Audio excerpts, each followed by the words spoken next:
Welcome to Wrasslin Raw!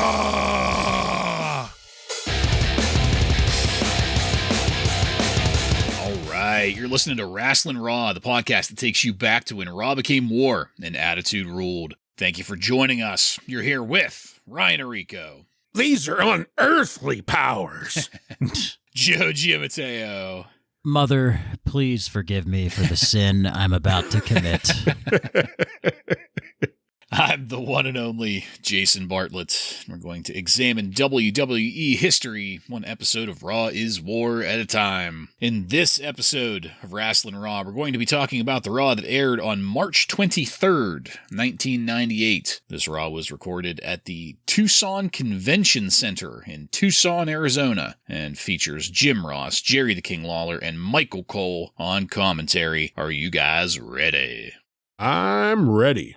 Ready. All right, then. Let's get into it. This episode started with a review of Vince McMahon's in-ring interview last week with Kevin "Oh My God" Kelly, and this increased focus really highlighted Vince McMahon's new role as Mr. McMahon. If it wasn't clear last week, this video summary really hammered it home. But the real kickoff of this go-home show into WrestleMania was the glass breaking. Thank you. Stone Cold Steve Austin coming down to the ring for an interview with Kevin Kelly, and it took 2 seconds for Kevin to tee up the interview, and then for Steve to grab the mic and take the reins. We got an and I popped. Unfortunately, Kevin Kelly used the wrong language at one point, which pissed Austin off. He gave Kevin a break, though, because the real goal here was achieved, and that was cranking up the crowd. Just the faintest whiff of Kevin Kelly getting a stunner was enough to triple the crowd noise. Commissioner Slaughter came down the entryway, though, with the news that Stone Cold is going to have a match tonight. That's per the orders of Vince McMahon specifically, and Austin is going to be taking on The Rock. The added stipulation here, though, is that if Austin doesn't wrestle The Rock, his match against Shawn Michaels is going to be a non-title match. And, well, that was the wrong thing to say. Slaughter got a stunner, he got some push-ups in his semi-conscious face, as well as some vulgarity in both word and gesture, and Austin worked the corners. I especially loved the referees running from Austin as Austin exited up the entryway. So, guys, to quote JR, what a way to start this broadcast! And really, I don't think there were any other options for this go-home show. Austin did a fantastic job here. Not only that, we got an authority figure imposing a match. Austin versus The Rock as our headliner match tonight. And if I didn't already see the rest of the card, I'd be pretty goddamn excited for this episode. Ryan, what did you think of this opening segment? Yeah, completely agree. This is how the go-home show had to start off.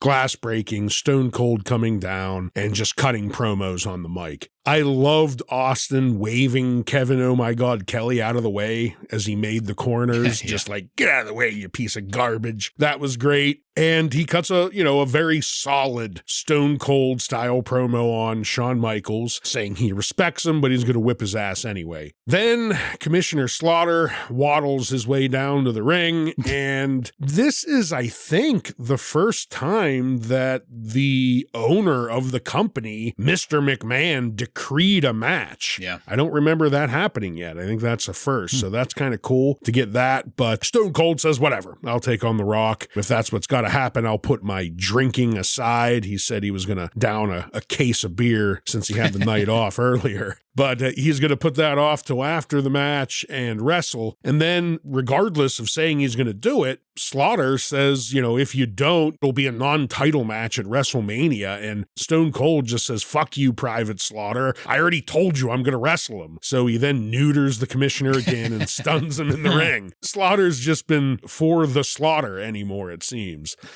Pretty fantastic segment, though. Slaughter, though, I will say, the way he completely flipped over Stone Cold's shoulder from that stunner, that was kind of neat. Yeah. But definitely how you want to kick off this go-home show. Yeah, it's a boom and start here. I liked the opening with the replays of Mr. McMahon from last week screaming, "Oh, hell no," into the microphone. I thought that was a cool recap. I'm not really a big fan of all these recaps that we get all the time, but that was enjoyable. And yeah, Austin coming out here, he's got the rattlesnake t-shirt that says "Don't trust anybody" on the back of it, and the front of it is like the whole rattlesnake head. The whole shirt is covered. It was a cool shirt. Yeah. I remember that shirt. That was a pretty famous one. I'm glad that Austin cut off Kevin Kelly and told him to shut the hell up, because Kevin Kelly has been getting kind of annoying these past couple weeks. And my only disappointment here is that Kevin Kelly did not get the stunner. I kind of wanted to see it.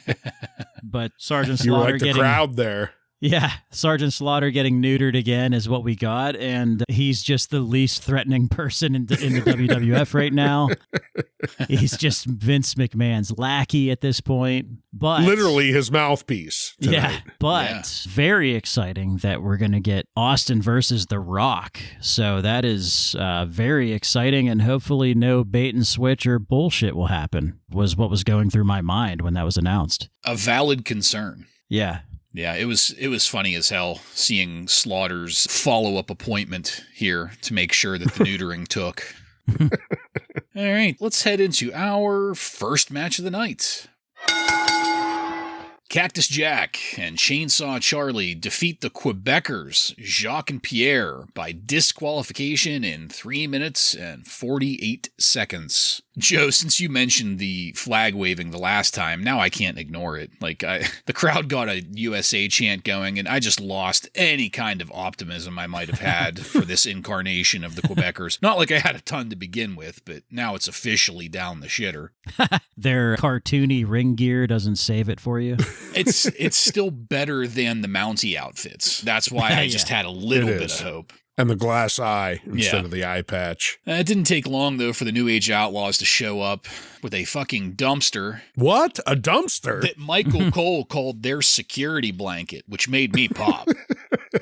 I popped hard for that. I'm not sure if it was mentioned before, but I guess there's going to be a dumpster match at WrestleMania, which confused me. So, I mean, maybe one of you guys can just clarify for me real quick. I really thought the Outlaws were facing the Legion of Doom for the titles at WrestleMania. But shit happened with the Legion of Doom, but then we never really got any follow-up on what happens moving forward. Am I off or what with that? I don't remember that. I thought they were wrestling Cactus Jack and Chainsaw Charlie at WrestleMania. Yeah, I thought that's what all this bullshit build up with the dumpsters has been all about these past several weeks. Okay. Yeah. Well, I mean, you're probably absolutely right.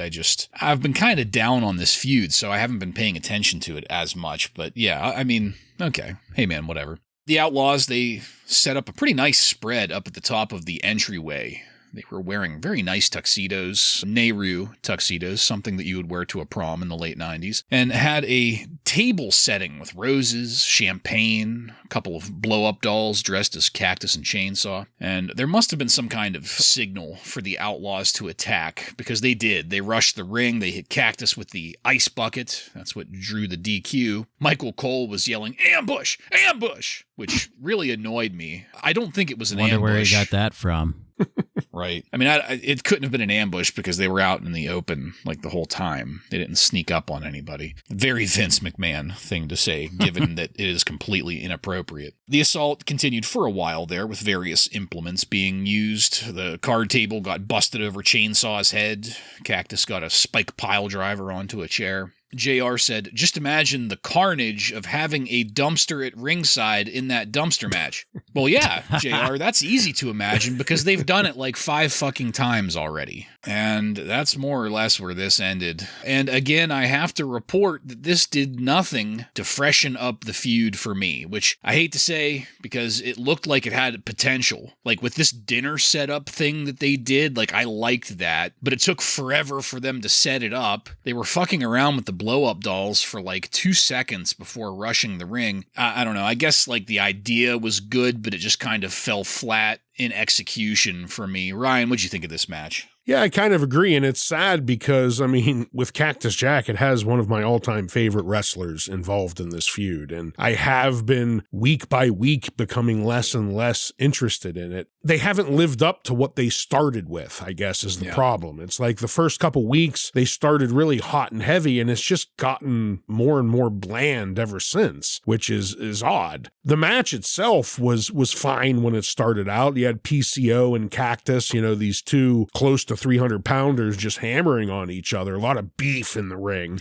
And it didn't look bad, but we ignore it almost immediately, completely, as we focus on the Outlaws setting up this table, hanging out with the blow-up dolls, drinking a little champagne, and then it didn't, as you said, get me ready for WrestleMania anymore because, I mean, you even forgot they were going up against each other. Right. But I knew it was happening, and this didn't do anything to really make that any better, except I will say I loved the scene after the match when they jump off the top rope of that card table and put it through Chainsaw Charlie's head. It looked like a Looney Tune cartoon, the way he was just like running around with this completely collapsed table over his head. So I thought that was at least comical, but this feud has really petered out, and that's sad to say. Yeah, I feel kind of the same way as I have the past couple weeks. I'm still looking forward to this match at WrestleMania. Just because who's involved. Because of who's involved, not because it's a dumpster match necessarily, which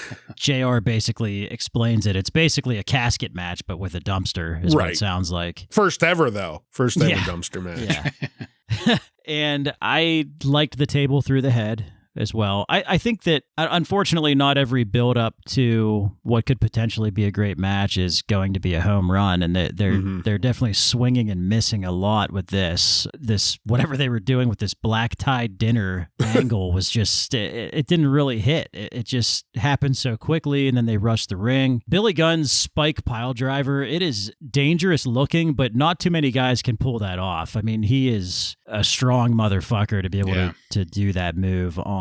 It does always look cool. It's a cool looking move. Yeah, it looks fantastic. I think he did it on Cactus this time, right? Yeah, on a chair, right? And that's a big guy. So props to Billy Gunn and his gas dealer. Speaking of gas, Jesus, Billy Gunn might be bigger now at like 65. Yes, all natural. This hasn't been that exciting. I mean, this is the go-home angle for this, so we don't really have to deal with it anymore. We're just going to get the match now. So I am looking forward to it. I think we talked about it last week where they kind of blew their load a little too early with a lot of this stuff. And I'm very hopeful that they are going to come up with a way to top it at the pay-per-view, because it's the best place to do it. It's the only time they can do it now. Hopefully this is all done with the pay-per-view, but I am still looking forward to the match. I think the best way that they could have handled it was to have, like, Chainsaw Charlie is supposed to be this middle-aged crazy guy. They didn't really have him do too much crazy shit lately. Yeah. No, other than take that table shot at the end. They did the spot with the car, which was good, but not, they didn't have him do anything that crazy since he debuted. The night that he debuted was fantastic. Yeah. Cutting through that door and just the way the Outlaws reacted to it. Everything about his debut was fantastic. Right. That fucking dumpster thing kind of ruined it. That's where it started to go down the shitter. Yeah. And Bartlett, like you said, for once to give Michael Cole a little bit of credit, like he correctly pointed out, it's become a security blanket and more so than just for the Outlaws, for this whole feud. Yeah. Right. None of them need that gimmick as a crutch. No, not at all. I can't help but wonder if this would have been better done in the same style that they're doing, Kane and The Undertaker. Keep it to story. Leave the matches out of it.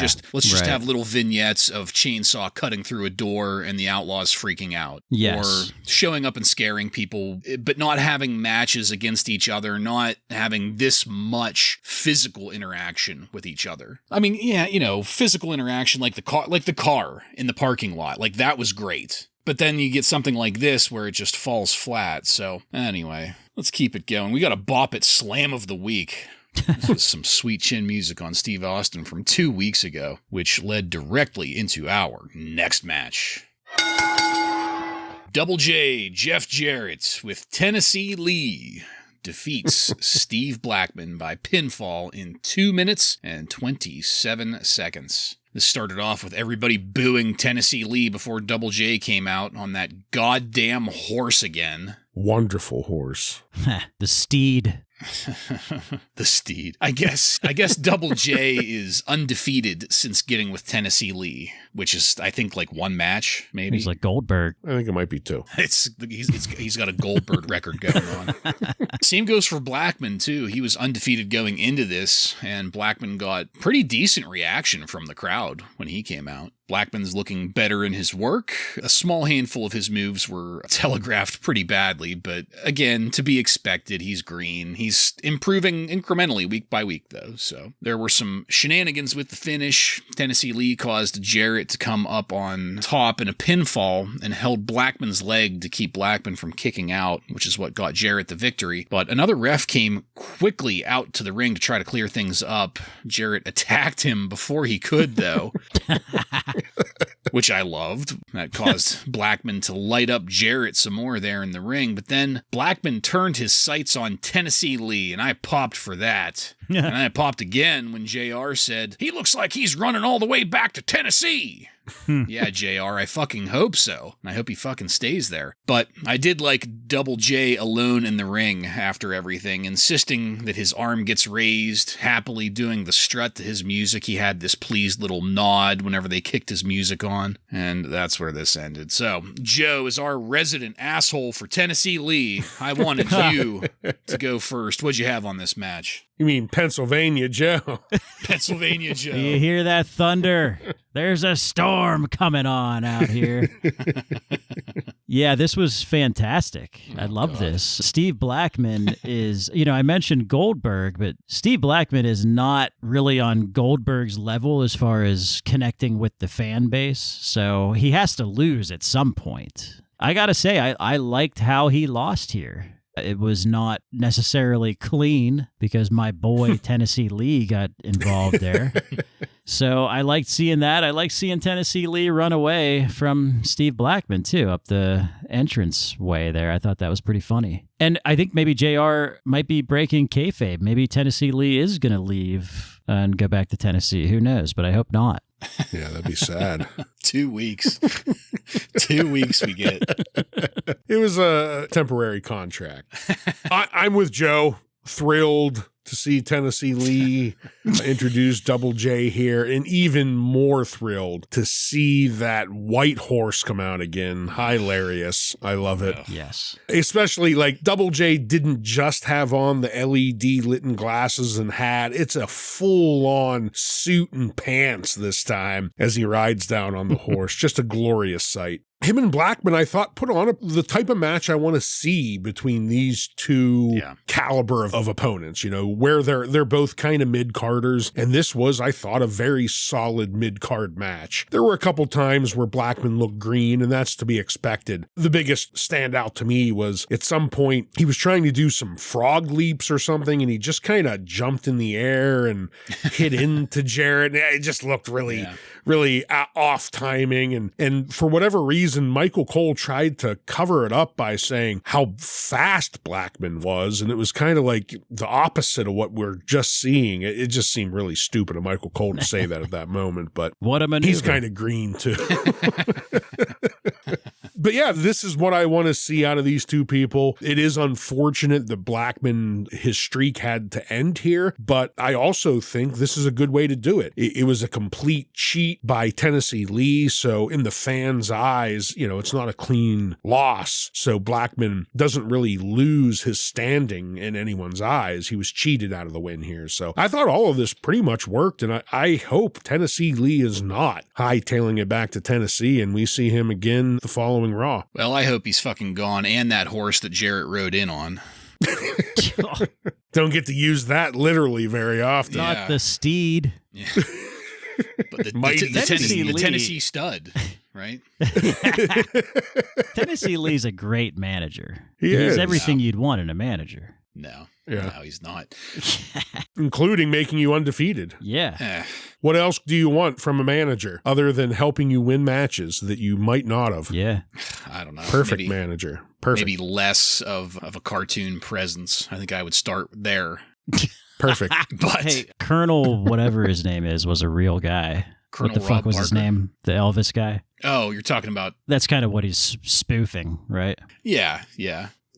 Well, I mean, he did Tom a better job Parker? of spoofing it as Colonel Rob Parker Yeah. in WCW, but I Yeah. think it was the actual Colonel Parker. I think that was his name, Colonel Parker. Yeah, I prefer Tom Colonel Parker, I think. Sanders myself, but I will agree though that this was a very good mid-card match. Yeah. All of these other problems aside, Jarrett did a great job here. Oh boy, I'm looking forward to this. I guess there's going to be a public workout with Degeneration X in Boston. That's what you're looking forward to? No, after this. Oh, okay. This coming Thursday. That was weird. It made me wonder just how much working out Sean could do.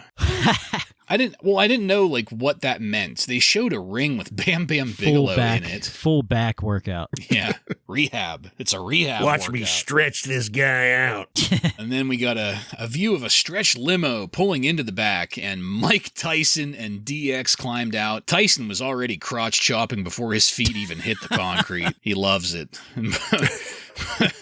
He can't crotch chop enough. He can't stop. I mean, somebody needs to get him some Ritalin Somebody or something. stop him. We then got a video review of the antics and subsequent consequences delivered to that fucking gorilla last week. I popped again Beautiful. when we got to Ah. Kane smearing him. He's not a wrestler. Popped again when JR yelled, "The Phoenix Suns gorilla's been planted!" That was followed by a review of Kane's attempted murder of Sable that got interrupted by The Undertaker. And that all built to a pre-recorded segment of The Undertaker cutting a promo at the graves of his parents, talking to them, or to their gravestones at least, about the ongoing conflict with Kane. And this was kind of strange to me because this was not for the fact that this is a man being filmed talking to gravestones about trying to kill his brother, but because this was delivered like a mortal man in a confessional. Like in the past, when we got The Undertaker in a graveyard, it was with like the zombie voice, and Paul Bearer was always with him. And Thunder and rain. yeah, this was Well, a he's much talking to his parents.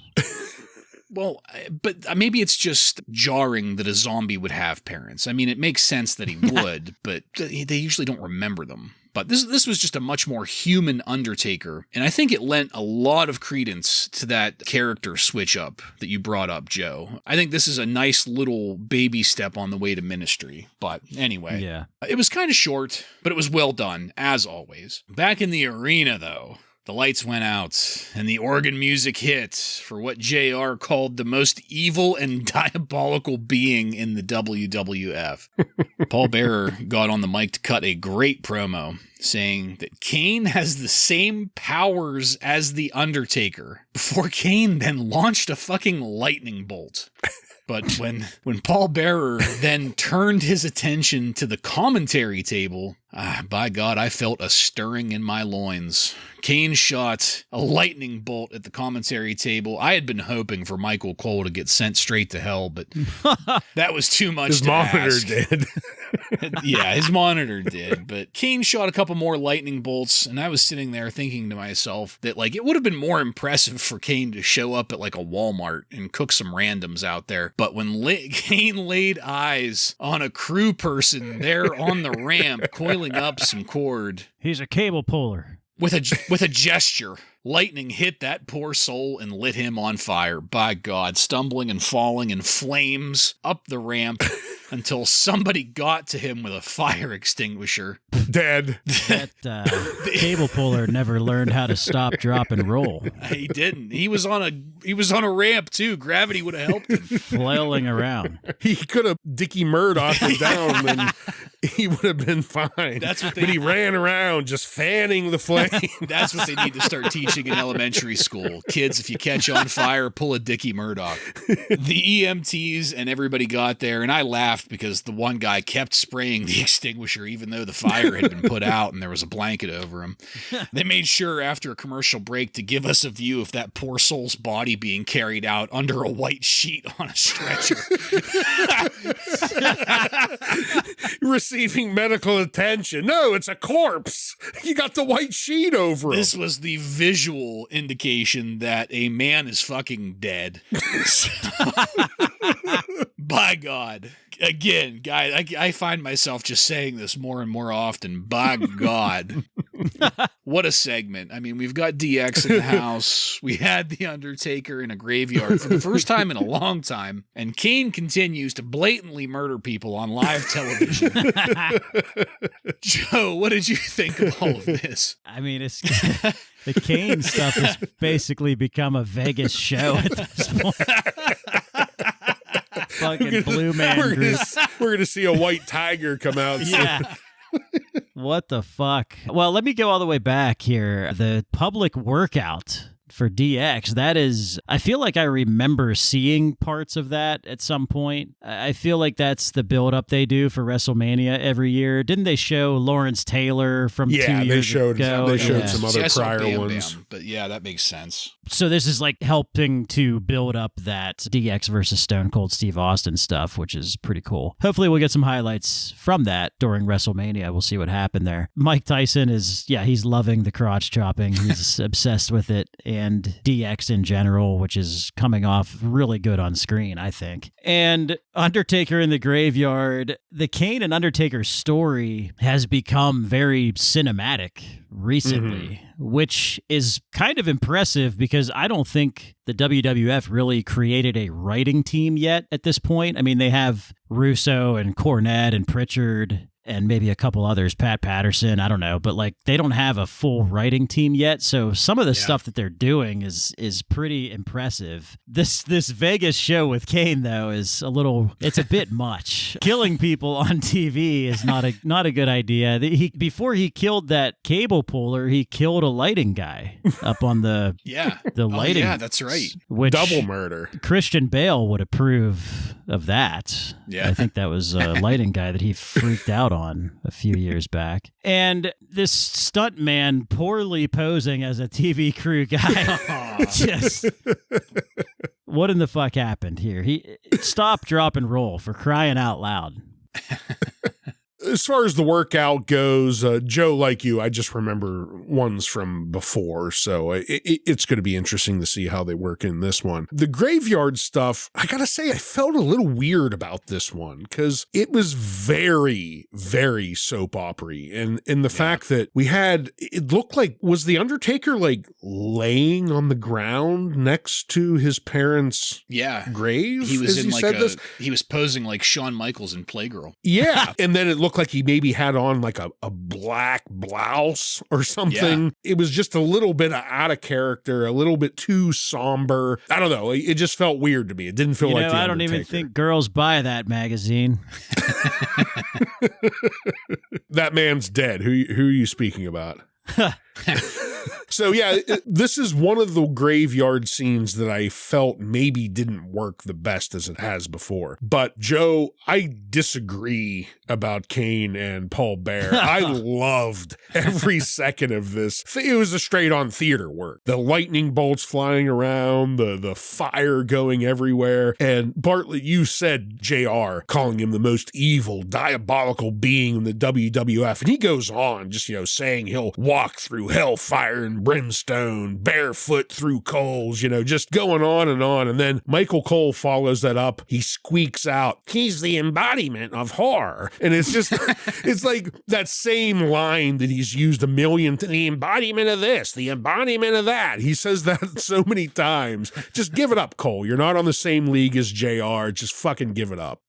But when Kane murdered the stuntman, cable puller, it was fantastic. Like, I loved everything about this. The way the guy waved his arms and just ran up the whole ramp, ran around, and then just collapsed to his knees dead. I mean, he played dead. And the sheet over him after he came back, I loved it. Kane is now a serial killer at this point. I think he's killed 5 or 6 people right in front of us on national television. Yeah. So how do you make a more insane, diabolical character than him just murdering people left and right? Yeah. Yeah, and before this, unfortunately, it was only attempted, but Vader with the wrench. Yeah. I'm still not convinced he didn't die and was brought back somehow. Weekend at Bernie's style. He had somebody was propping Vader up.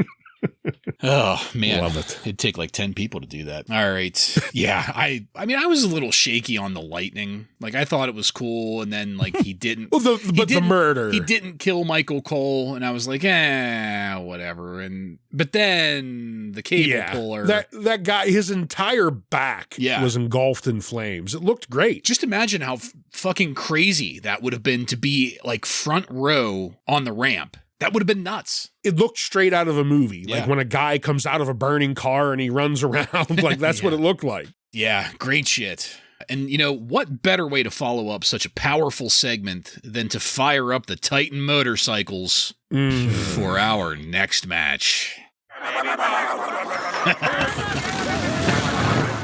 The Disciples of Apocalypse, Skull and 8-Ball, versus the new Midnight Express, Bodacious Bart and Bombastic Bob. I'm going to get really tired of saying that. With Jim Cornette ends in a no contest in 3 minutes and 32 seconds. I can't help but think that the new Midnight Express was never meant to be successful. With names and outfits and the entrance music, like it had to be like the embodiment of planned obsolescence. Something for Michael Cole to say about them. Multiple mentions were made here about a 15-team tag team battle royale at WrestleMania. I can't help but be nervous about that. Especially with this banger list of tag teams we have. Just when we thought we got away from them, though, the Rock and Roll Express came out. That was just after the Headbangers came down. They were followed by Sniper and Recon. We got confirmation from commentary that they are no longer associated with the Jackal, by the way. I was very pleased to hear that. So, I mean, he maybe is gone. I don't know. At this point, though, I was wondering who opened the door of the world's shittiest clown car when Los Barricos came out. And then the fucking Quebecers. JR mentioned that there's been some kind of trouble between the Barricos, and I could not care any less about that. Oh, no. And all of these assholes ended up in the ring fighting, which is what caused the no contest. For no reason. I mean, somebody slapped somebody else, and then everybody just decided to climb into the ring. And, gentlemen, this horse shit is what finished out this first hour of Monday Night Raw. So this just very, very well-booked match has inspired an academic question for you, Ryan, if you'd be so kind as to indulge me. Sure. With the news of the 15-man Battle Royale and this clusterfuck of a match to round out the first hour of Raw, are you now more excited for WrestleMania? No. That's the easy answer. No, this did nothing. It at least let me schedule out a point in my watching schedule where I'm going to clean the litter box and hope that it is just completely plastered against the walls, and I really gotta scrape and scrub to get it cleaned because. A 15-team battle royale just sounds like absolute torture with the teams we currently have in the WWF. You know, this match started, and it's bad enough D.O.A. comes out. Midnight Express, the new Midnight Express. I mean, Bart and Bob, we've both said in the past, are good workers, so, you know, maybe they could do something that's enjoyable. And I thought to myself, hey, you know, at least Los Barricos, Truth Commission, they're not out here. And then I spoke too soon because who starts the train of shit coming out but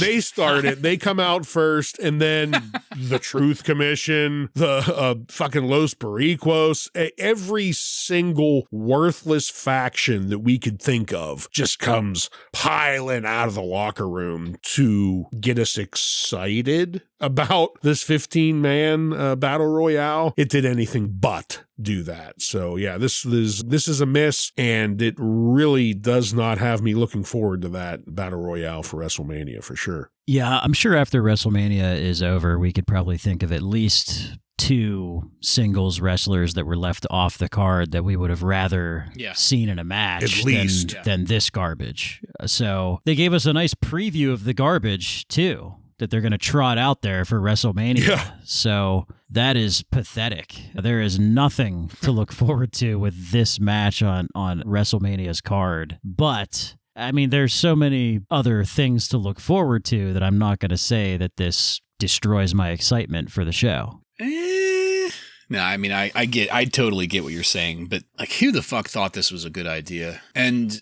just to be clear, like, I know I messed up a couple times. It is a 15-team battle royale, meaning 30 men in the ring all at once. And the tag teams that came out here are only half of the tag teams involved. And I'm stretching my brain to try to think of who the rest are going to be. I don't know, but... Well, they are going to do something here to kind of think of Royal Rumble, I guess, where sometimes there's a surprise. Oh, okay. I think that's kind of what LOD they're 2000. That's what they're cooking up for us. That's the surprise. Yeah. LOD 2000. Yeah. That might be one of them, yeah. Maybe there's more. Well, I'm hoping so, because at least I can maybe get a nostalgia pop out of it. Speaking of nostalgia pops, Ryan, you said, we could maybe get some good things out of Bart and Bob here. And it made me think to myself that the last time we got something good out of both of them was when the Smoking Guns gave Bob Holly a concussion. Yeah, him and the kid. Yeah, that was the Smoking Guns, right? I think it was, yeah. Yeah. But yeah, it's been a while. Memories. We've come a long way. We're seeing people getting murdered on TV now. Yeah. Bob Holly still has the same haircut, though. Yeah. All right. So despite the way that last hour ended, we started off the second hour with D-Generation X hitting the ring.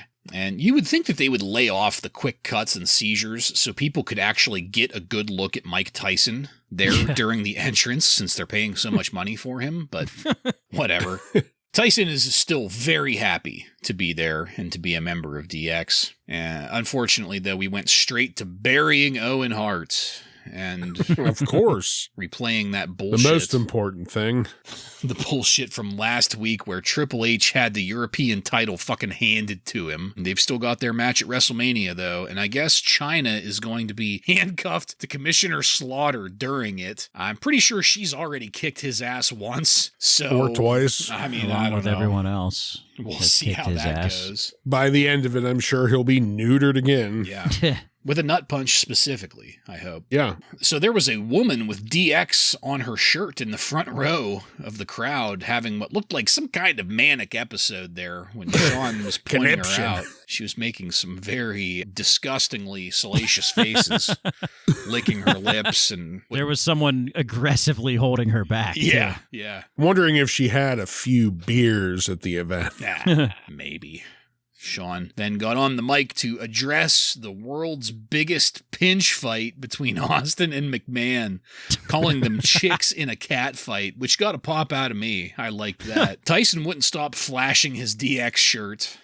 I laughed when Triple H tried to get him to settle down by putting his arm around Tyson's shoulders. I thought that was kind of funny. And as soon as Sean mentioned Tyson, the crotch chopping started. If Tyson were started crotching or chopping his crotch any faster, he'd fucking take off, man.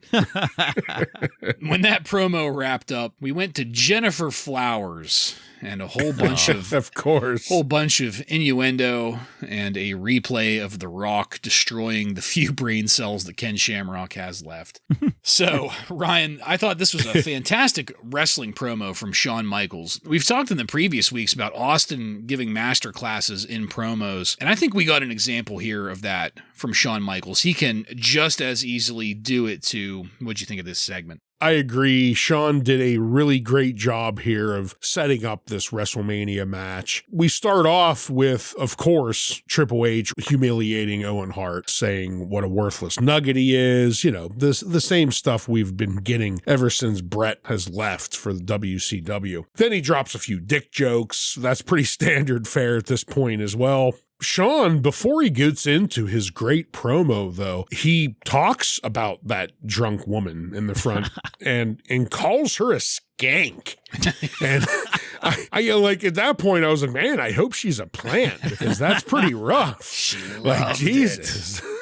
She did. She fucking loved it, but I don't know. I'm not sure she was too coherent. But after that, Shawn Michaels does, like you said, just kind of goes into a classic style promo. I mean, this is exactly what you want to hear out of going into such a high caliber title match at WrestleMania. This is a fantastic lead in to Jennifer Flowers, who then Oh my God. talks about affairs and whatnot. We've been getting this for 3 or 4 weeks now, just shameless, but the DX segment was great. Yeah, I still like Triple H starting off their promos. I like him starting things off. I kind of wonder if that was intentional, knowing that Sean was going to need some time off. Yeah, because that was pretty much when it started, was when he got injured. We kind of started getting Triple H as the leader almost. Yeah, even though he's burying Owen and continuing with calling Owen Hart a piece of shit every week, it's still, I still like that they're doing that, and then they let Sean do his thing. You know, Sean's a pro. He's a great opponent for this massive superstar, Stone Cold Steve Austin. So it's working out very well. And Mike Tyson almost comes off as a bit of a sidecar here rather than the biggest star in the ring. So that's just proof to me of how much he fits in here with DX. And I loved that Mike Tyson was referring to Shawn Michaels as Heartbreak. Yes. So I will be calling Shawn Michaels a couple Heartbreak times for the rest of this show.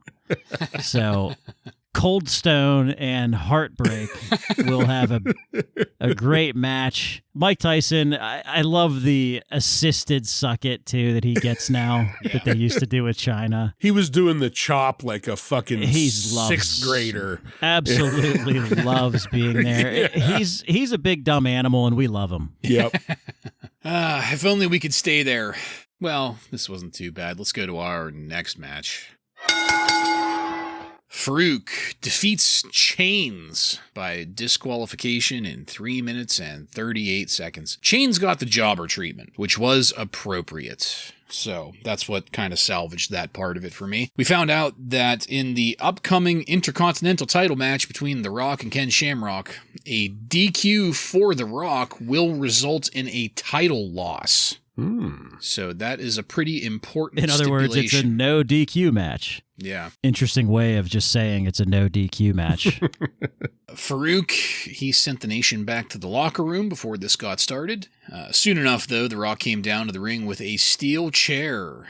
And knowing the result of the match, I got excited. Sure enough, The Rock got in the ring, made an, okay, well, here it goes, face, and hit Farooq with the chair.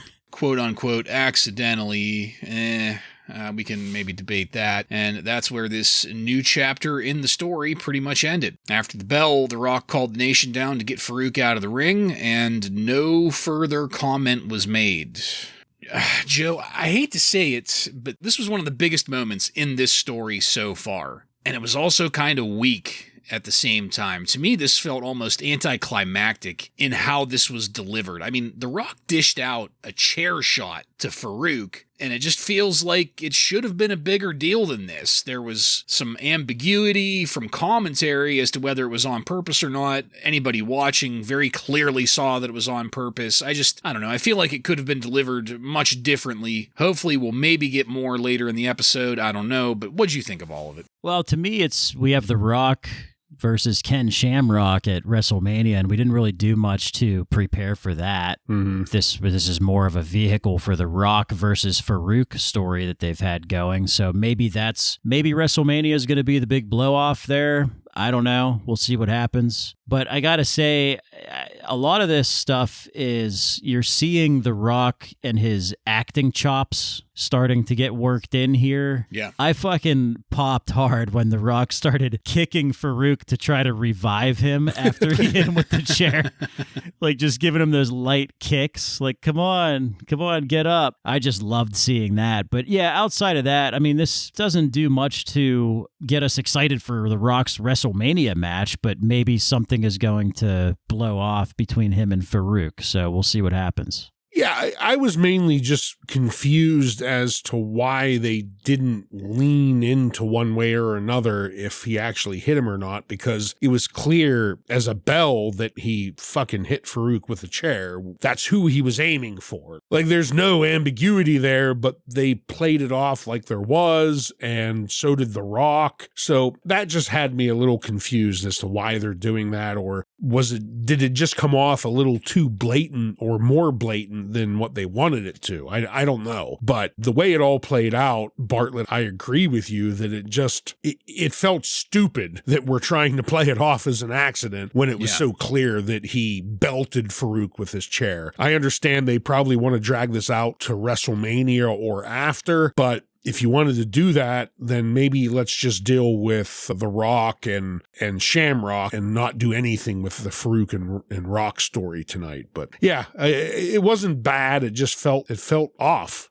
Hey, speaking of things that feel off, let's move it forward. We got a historical retrospective of the new Blackjacks and the feud memorial between video.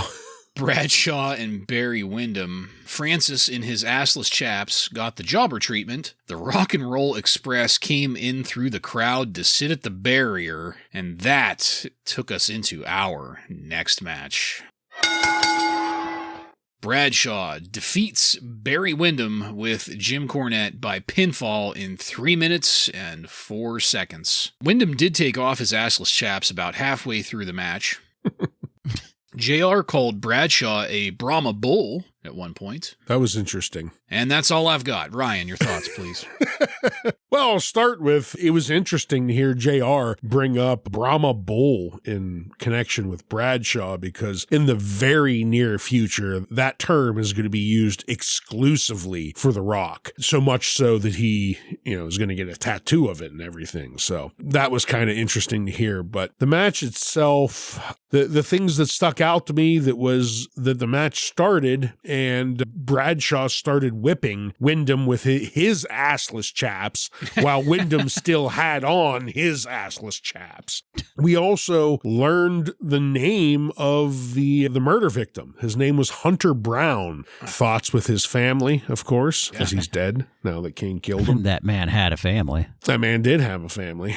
And that's about it. Nothing else really happened here. We had the Droopy Arm Express here at ringside. At the end, Bombastic Bob and Bodacious Bart came out. Nothing is making me care about them too much more, but yeah, throwaway match for sure. Well, to the listeners out there, if the Rock versus Stone Cold Steve Austin match is not enough to entice you to watch this episode, then maybe a Blackjack's video package will get you excited. Nobody cares. I can't believe they did a video package on the Blackjacks. I couldn't believe my eyes. And also, are we supposed to believe that the Droopy Arm Express is going to be a distraction to anyone ever in a match? They're not distracting other than their terrible hair. Yeah, I mean, maybe with that one haircut, maybe a 5-year-old might be terrified. They cut the camera over there and fucking Popeye. Like, I get distracted by that sometimes. Yeah, and Windham can barely fucking move anymore. Like, it's almost like, you remember Waylon Mercy? Remember that guy? He was great character, but it was like, you're way past your prime. Well, this is like, you suck and you're way past your prime and can't move. So I'm not sure why they're putting him in any matches at all. I mean, he's got heavy knee braces on and is just slow and just looks old and sucks. Yeah, whenever Bradshaw was whipping Francis with his assless chaps, it made me think, like, so is that what a country whipping match is? Oh, jeez. I'm sure we're going to find out. So That's going to be on WrestleMania too, I'm sure. It's no wonder Jim Cornette hightailed it out of there to start that OVW thing, too, after seeing all this shit. My God. All right, get the fuck away from that. We had a WrestleMania flashback to Muhammad Ali as a special guest referee at WrestleMania 1. I completely forgot that happened. It's been forever since I've seen WrestleMania 1. Yeah. A really long time. Probably back in high school when we were renting all the WrestleManias. That might be Probably, the last time I watched it. Yeah. That was followed by Sable coming down to the ring with Mark Marrow wearing a suspiciously loose-fitting evening gown. Kevin Kelly was there in the ring with Vince Russo. Not under the name Vic Venom, so I was disappointed. Yeah, well, I wrote in here Vic Venom before he got introduced as Vince Russo, so I had to go and delete it. I was like, what the fuck? They're there to present Sable and Sonny with an award for being on the cover of the highest-selling issue of Raw, the magazine, ever. And unfortunately, Sonny couldn't be there as she was, quote, under the weather. That got boos from me and the crowd. It genuinely made me wonder, though, was she under the weather as in hungover, which is like kind of the first interpretation I went with, or was this maybe because of Sonny and Sable not getting along, and Sable has more pull now? Anyway, Sable got on the mic to accept the reward. Thankfully, that was cut short by Goldust and Luna. She only got a couple robotically shallow words out of her mouth.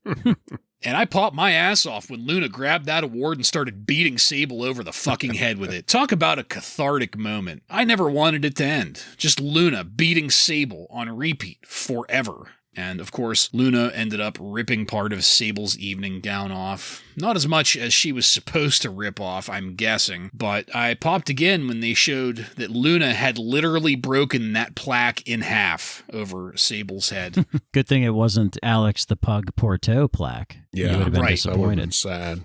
That's made of sturdier stuff.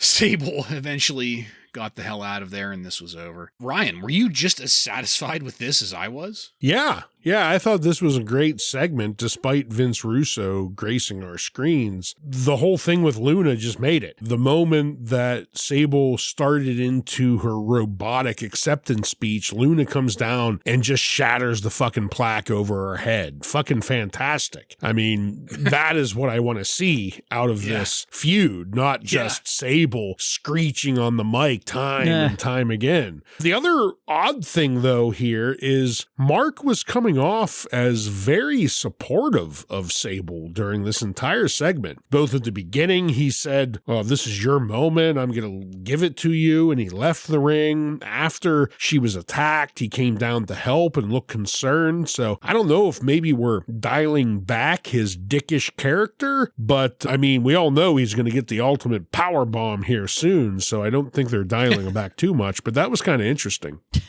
Sonny not being there was very disappointing, but we are reaching the end of her WWF run. Unfortunately, she is her own worst enemy still to this day. So that, what could have been is something that I've always thought of with Sonny, so it's a real shame. But maybe the swimsuit edition is her last great contribution to us, the fans. I don't know. Vince Russo, I love seeing Vince Russo in there. I'm a huge Vince Russo fan. Bro. And he's a true gentleman, too. He was covering up Sable, so those disgusting fans would not be hooting and hollering at her. I love that you say that because it was probably his idea for it to get ripped off in the first place. But I did a little bit of fantasy booking here in my mind when I saw this happen. So Sable takes the plaque to the dome. What if she would have fucking bladed and threw one of her crazy tantrums after that? I think that would have been fucking awesome. Like Ric Flair style, just covered in blood, her face and her blonde hair, and just freaking out. But you know she wasn't going to blade. Well, I know. She could have hit it in one of those wrinkles. I think it would have been great. I think there's many places she could have hit it, but yeah. Well, that would have been great. Maybe not the screaming so much, but Sable while giving some pouring color. blood down her face, I think it would have looked great. Unconscious and pouring blood down her face, I think would have been better. But we got a brief review of that glorious moment one more time, where Luna broke the award in half over Sable's head. God, I'm just picturing it all over again. Half staff over here. We went into our final match of the night. Stone Cold Steve Austin defeats The Rock by pinfall in 10 minutes and 44 seconds. I just kicked back and settled in for this match. Stone Cold and The Rock in the ring, JR and the King on commentary. By God. And the work was great. Commentary was on point. And I had a realization that my excitement was putting me in a position where I might just end up gushing all over this. So rather than do that, I'm just going to try to stick to my high points and not try to sound too over the top with this. Because, let's face it, this is something that we've talked about. This is something that we've been looking forward to. And to think that we might not get a little irrational in our view of this, it's realistic. Marking out. We're going to mark out. Right. They teased the stunner early on. That was a great move. That was building some great anticipation. Austin going after the other Nation members at the outside to build that energy was great. Farooq not present, by the way. We got no further follow-up on all of that. Concussion. We told he has a concussion. That's right. DX, they were watching all of this backstage in the locker room. And the way that this match was laid out was phenomenal. The back and forth, the attempted rallies from Austin only to get put down again by The Rock. Until Austin was finally able to get that head of steam going enough to hit the stunner. He got the clean victory with the 3 count in the middle of the ring, and the crowd exploded. D'Lo Brown ran in with a chair. He got a stunner for his trouble. That was great to see.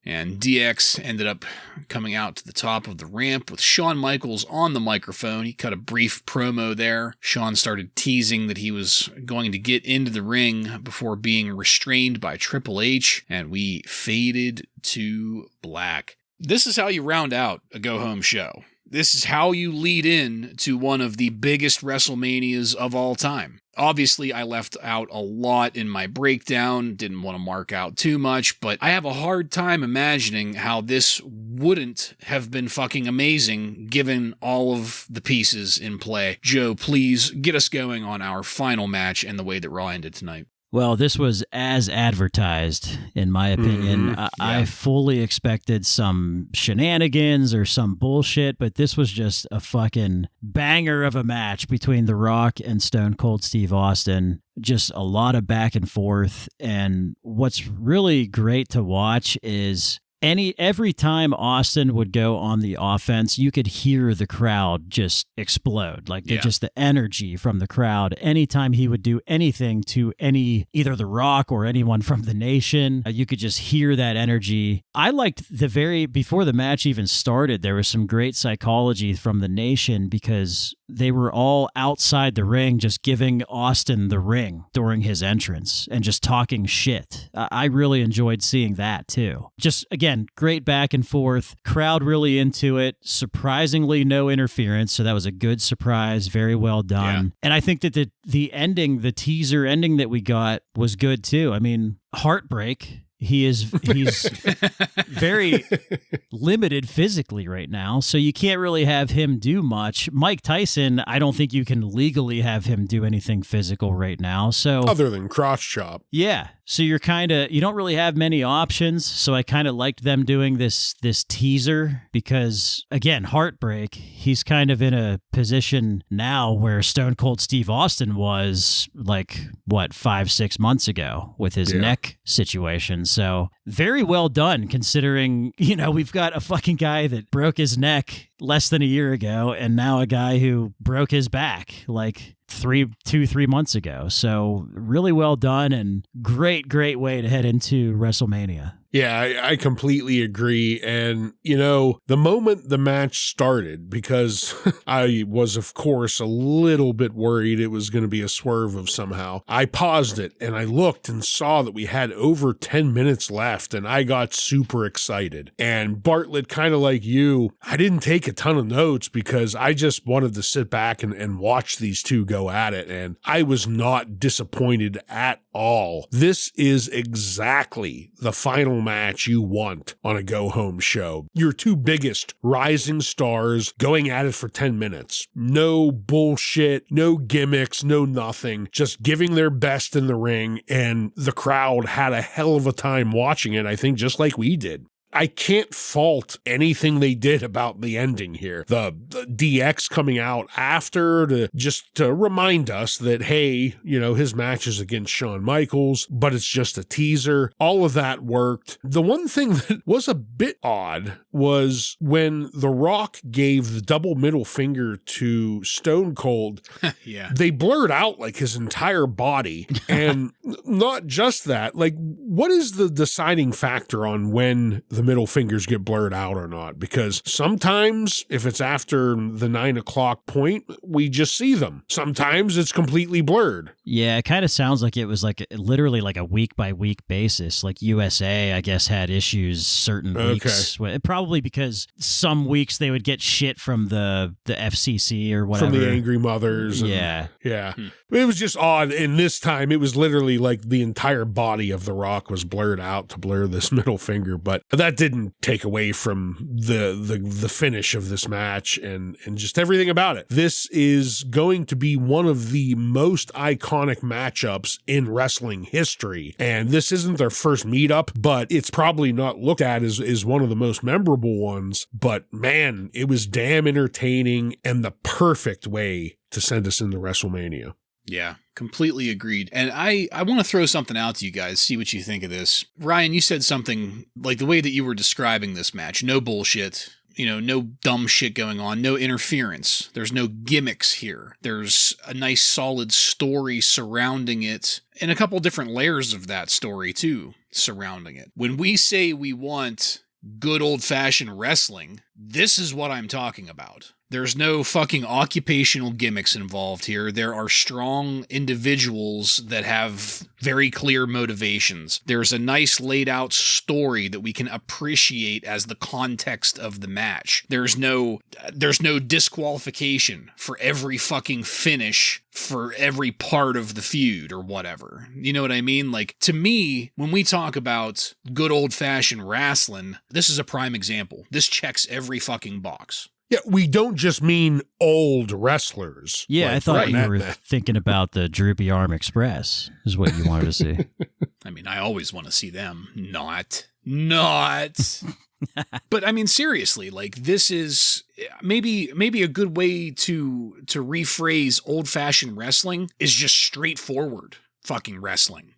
Without all of the bells and whistles and rickety-rackety. You know what I mean? Yeah. Well, what about Kane's superpowers of seeing people, him killing people? That has its own place earlier in the show. I mean, that's why this is the perfect way to finish the night. That's why this is a headlining match. Yeah, I consider this the third top of the hour because they probably went past the hour a little bit. So the 3 top of the hours were just perfect. You had Austin start the show, then you had DX with Mike Tyson, and now you have this match and teaser ending. Yeah, agreed.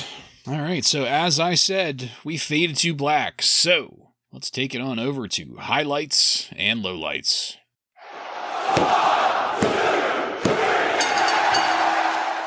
Ryan, why don't you take that first?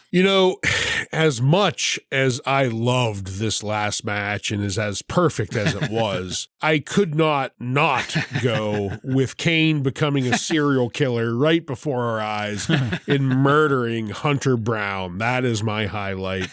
That crispy crawler burn victim.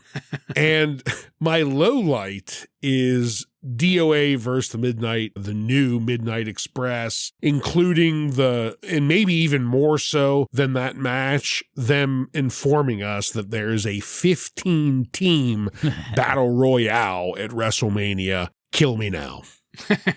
Well, Kane will do that to you. He'll burn me. He's got those superpowers. Well, I'm just going to start with my low light, because my low light is the announcement of that terrible 15-team battle royal, because I just thought, oh, fuck, as soon as I heard that. Yeah. So that's Because it's going to take terrible. a while. That's going to be a long match. And my highlight is the last match, Rock versus Austin. I thought that it was just unexpected, not because of who's in it, but just the way that it was booked, the way that they just let those guys do their thing. And it's really no surprise that these guys would have 3 WrestleMania matches eventually after seeing this kind of stuff. You can see the chemistry right away between the two. And I also want to add, this has been a great build-up. Like, we've seen WrestleManias 9 through 14 now coming up, and this is easily the best build-up to WrestleMania that we have seen. Yeah, especially the end. Yeah. It got a little bit shaky there in the middle with some of the matches, but man, they delivered at the end. But just the build-up in general. Yeah. I mean, basically ever since the Royal Rumble. Yeah. Between The Rock and Shawn Michaels and Kane and The Undertaker, I mean, these are some of the best stories ever. And The Nation, I mean, we have so many great storylines going into WrestleMania. Yep. Yeah, so highlight, we're going to share it, Joe. Austin versus The Rock. Enough said there. But honorable mention to Hunter Brown. His name is Hunter Brown. Well, he sure is now. I feel like he deserves more than honorable mention, though, for what he sacrificed his life. That's why I gave him the highlight. I mean, that final match was great, but no one gave their life. But you're just too bloodthirsty. Give it to me. Give it to me. My low light was a little broader, though. My low light was the disgusting amount of NWA involvement in this episode. It's really hard to believe, looking back in hindsight, that this NWA bullshit was happening at the same time in WWF history as the rest of this amazing fucking storytelling. It's pretty much the same as the NWO invasion, right? I mean, caliber-wise, same shit. Yeah. Same level of talent. Yeah. Talk about a contrast in quality. By God. Joseph, do you have any contemporary wrestling news from on and around March 23rd, 1998 for us? I have a special surprise for you guys this week. All right. It's not what you think. There is no fucking news. There's no fucking news. These assholes took the week off, apparently. The fuck? They also just recently raised their fucking rates for the subscription. These sons of bitches. It's inflation. I want my money back. But yeah, I guess they took the week off. No news this week. The next issue gives the recap and review of WrestleMania. So I guess just as a reminder to our listeners, that's our next episode is WrestleMania 14, and we will be giving our star ratings as well as Dave Meltzer's. It seems surprising you would take off the go-home show. Yeah. Yeah. Yeah. Yep. Well, condolences on your subscription rate. Unlike Dave Meltzer, we do not take the week off, and we covered this episode. Yeah. It saved a few brain cells for me, I think, by not reading it this week. And that's it, folks. We are done with this one. I want to thank you again for joining us. If you like what we're doing here and want to connect with us, you can email us at WRASSLINRAW. Just add at gmail.com to the end of that to submit questions or comments. Check us out on social media and on every podcast subscription platform. While you're there, don't forget to follow and subscribe to get every episode of Wrasslin Raw coming to you every week. Give us a 5-star review and tell all of your friends to tune in to the most diabolical Monday Night Raw review podcast on the airwaves. Next week on Wrasslin Raw, we're going to take a look at WrestleMania 14 with matches featuring the New Midnight Express, Aguila, and many more. Worth the price of admission right there. For Joe and Ryan, I'm Jason. This has been Wrasslin Raw.